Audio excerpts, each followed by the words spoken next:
it's Boxing Day. It's the 26th of December. This is your 5-minute Chels Daft news. I'm not at the game today because I've got family over.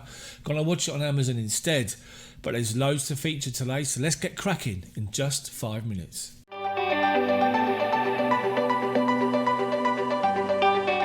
Here we go then. First up, Willian was talking the other day to Sky Sports and he has admitted that he would stay at Chelsea until he's 40 because he loves it at Chelsea. He said, as featured on Sky Sports, everyone knows how I love this club and how I enjoy to play for Chelsea. If I can, I'll stay until I'm 40 years old. But football's not always like this. I want to stay because I like to play here. It's not only my decision, we have to decide together with the club. We've had some conversations. I hope I can say to you guys that I will stay, but now I cannot say. Chelsea defender Toni Rudiger is featured saying that he's ready to face Southampton today because he's in the right frame of mind despite all the furor over what happened at Tottenham last weekend. Speaking of that, Frank Lampard in his pre-match press conference the other day defended Rudiger over Jose Mourinho's criticism of the red card. I'm not speaking about the racism incident, this is another thing. I'm speaking about the incident, the red card. In the Premier League, I love there is no space for what Rudiger did. Stand up and play, man, this is the Premier League. Lampard responded and said, with Toni in this incident, when he's having to post after the game about something we know is a huge deal, the racism, I think to question his integrity in that time is disappointing. Pretty universally, certainly what I heard in the commentary and the post-match reflection was that the Son incident was a red card. It wasn't brutal, but it was instinctive that warrants a red card in the modern day. That was pretty clear in the case. I wouldn't question Tony's integrity on that at all. Frank Lampard also aimed a little dig, which is what the press have picked up on, that he would learn from Jose Mourinho's transfer mistakes. The situation with Kevin De Bruyne, Mohamed Salah and Romelu Lukaku, and Frank Lampard, when he was asked of the situation with all the youngsters playing and would he look to bring a number of players in and would they go by the wayside, he said this: if we're not patient and if we don't stick with the players, we might end up in a situation like we were before, where we're absolute top world-class players in this moment were at Chelsea when they were 20, 21 and managers didn't stick with them so much then. I'm in a position where I'm going to stick with them. Joe Cole's been talking and hailed Frank Lampard for galvanising Chelsea and for selling David Luiz to Arsenal. He said he's galvanised the club. He hasn't put a foot wrong since he started in management. People forget that Derby wasn't an easy job. It's great for someone so young to come in and hit the ground running the way he has.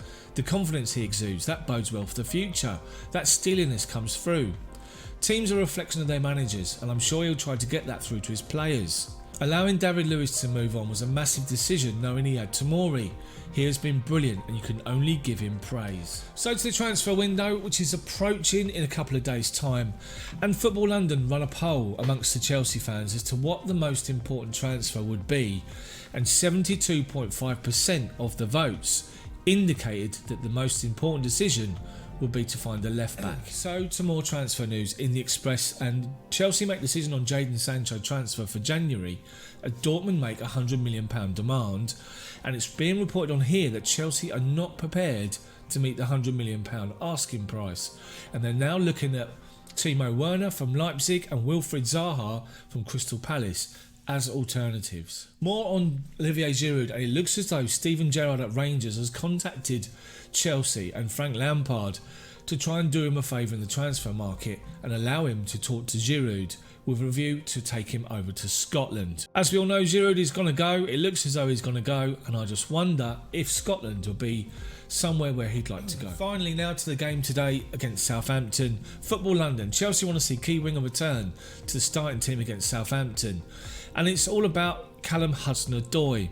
And I wonder what Frank Lampard's going to do today with the team selection. For me, the team today is going to revert back to the 4-2-3-1 formation with the 3 men in behind the striker. For me, I still think we should stick with what we did against Tottenham, or even the 4-3-3.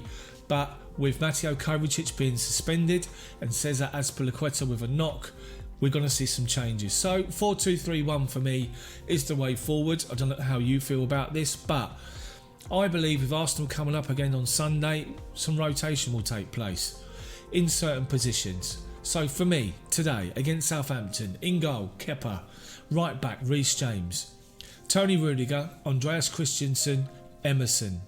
2 midfielders will be Jorginho and N'Golo Conte, with the 3 in behind the forward will be Christian Pulisic, Mason Mount, Willian and Tammy Abraham. I think Callum Hudson-Odoi will be on the bench, but with a view to coming on second half. It's a big game. We need to follow up a massive 3 points against Tottenham with 3 more today.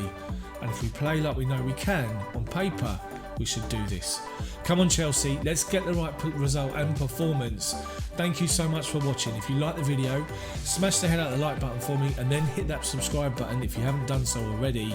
And make sure you hit the bell for notifications so you don't miss any one of these videos that come out. Let me know what you think about anything discussed in the comments section below. Enjoy the game. Come on Chelsea, enjoy the rest of your Boxing Day. See you all tomorrow.